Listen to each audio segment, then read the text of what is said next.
এইরকম এটা একটা 500 টাকার নোট জাল, এবং এটা একটা 1000 টাকার নোট জাল। এটা দেখেন আপনারা, এইরকম আমরা আরও 16 লক্ষ টাকা ওখানে পাই, এবং প্রায় আংশিক প্রস্তুতকৃত এইরকম টাকা আমরা তাদের কাছে পাই। এটা হয়তো বা আরেকটু সময় পেলে তারা এটাও প্রিন্ট করে ফেলতো এবং এটা বাজারে ছড়িয়ে দেওয়ার জন্য তারা সব রেডি করছিল।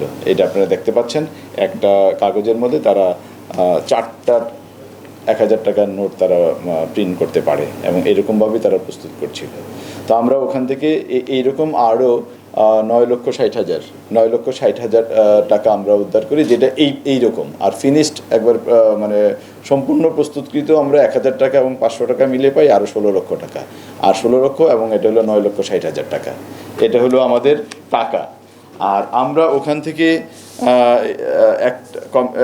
এই কাজে, অর্থাৎ এই জাল টাকা তৈরির কাজে ব্যবহৃত বিভিন্ন সরঞ্জামাদি উদ্ধার করি। এর মধ্যে কম্পিউটার মনিটর আছে, তারপরে প্রিন্টার আছে, এবং 10টি জাল টাকা তৈরির যে 10টি ডাইস, যেগুলো তারা এরকম রং দেওয়ার কাজে ব্যবহার করে, এবং বিভিন্ন অন্যান্য সরঞ্জাম, গ্লু, রাবার কাটার, এই টাইপের বিভিন্ন সরঞ্জাম, এবং একটি এক বস্তা সাদা কাগজ, যেগুলো তারা এরকম টাকা প্রিন্টের কাজে ব্যবহার করে, এক বস্তা কাগজ।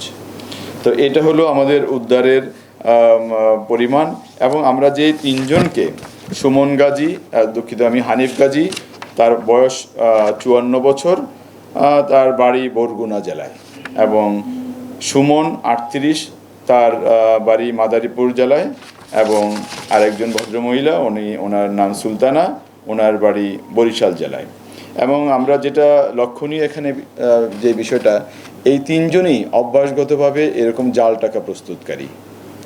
আমরা দেখেছি হানিফ গাজী, আমরা তার প্রোফাইল চেক করে দেখেছি, হানিফ গাজীর নামে ঢাকা বিভিন্ন থানায়, ঢাকার মোহাম্মদপুর এবং ঢাকা জেলার কেরানীগঞ্জ, দক্ষিণ কেরানীগঞ্জ, ডিএমপি কোতোয়ালি, ডিএমপি কদমতলী, এবং ডিএমপি কামরাঙ্গীরচর, দুঃখিত, এটা কামরাঙ্গীরচরটা আমরা গতকালকে করেছি। 4টি মামলা, অর্থাৎ গতকালকে যে মামলাটি রুজু হয়েছে তার আগে 4টি একই ধরনের, অর্থাৎ জাল টাকা তৈরির যেই সংক্রান্ত বা প্রস্তুত করা সংক্রান্ত যেই মামলা, এরকম আরও 4টি মামলা বিভিন্ন থানায় রয়েছে। অর্থাৎ বোঝা যাচ্ছে সে এই বিষয়ে একজন অভ্যাসগত অপরাধী।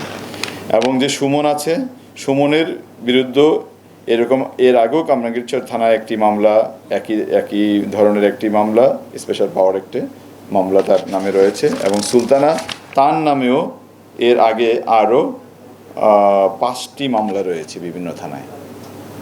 অর্থাৎ আমরা বলতে পারি যে তারা অভ্যাসগতভাবে এই কাজটি করছে।